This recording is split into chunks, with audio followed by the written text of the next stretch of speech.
générale, les couverts donc, sont pâturés chez moi. Donc bien souvent, les couverts sur l'exploitation sont à base de seigle, produits sur l'exploitation.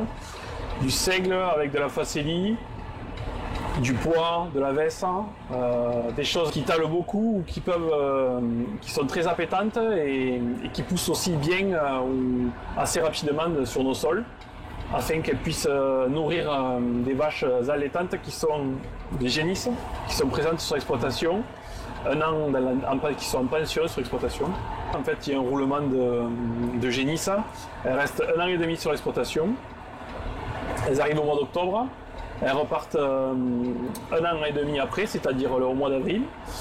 Et du coup, elles passent l'été dans les prairies permanentes. Il reste une dizaine d'hectares. Et passent tout l'hiver du coup dans les champs de culture, après un maïs semence, après un tournesol, après un maïs ensilage. Il y a forcément un couvert derrière et du coup elles viennent tondre le couvert et détruire le couvert. Les vaches ne m'appartiennent pas, elles proviennent de Limoux dans l'Aude. Un collègue d'école qui me les amène à l'âge d'1 an et elles repartent à 2 ans et demi. Normalement en gestation, étant donné qu'un taureau arrive au mois de décembre. Lui, il me doit une pension journalière sur ses vaches, et moi je me dois de lui entretenir les vaches, qu'elles soient en bon état et qu'elles aient à manger et à boire tous les jours. Voilà. Ok, donc tout le monde est content. Tout le monde est content, tout à fait. Quand on a des couverts végétaux sur l'exploitation, donc ça améliore la vie du sol, c'est sûr.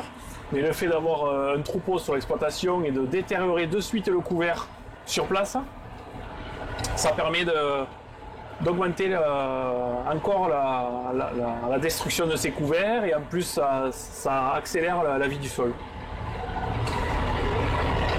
J'ai pu voir en 4-5 ans, en compilant plusieurs techniques, les couverts végétaux, les vaches, l'arrêt du labour, une amélioration de la matière organique. Je ne parle pas d'augmentation, mais surtout une amélioration. On se stabilise, voire on augmente un peu tous les ans, et c'est dû grâce à ces phénomènes-là qui s'entrecroisent.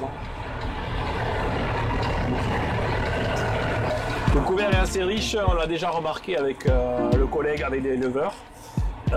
Les vaches au brac arrivent ici à 1 an, elles repartent d'ici à 2 ans et demi.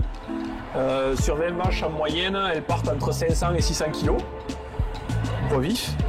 Et ce qui correspond à peu près à des génisses élevées dans le Cantal, dans des étables, avec des compléments, avec de l'ensilage, avec de l'enrubanné. Sauf que là, c'est nourri spécialement ce qu'il y a sur le sol. Sans machinisme, c'est-à-dire sans récolte, sans fauche, sans... Vraiment, l'avantage de ce système-là, c'est tout ce machinisme qui est en moins. Il n'y a pas besoin d'un épandeur à fumier parce que si j'avais les vaches en pension dans l'étable, il me faudrait tous les jours les pailler, tous les jours sortir le fumier, du travail supplémentaire, sauf que là, il se fait directement dans le champ.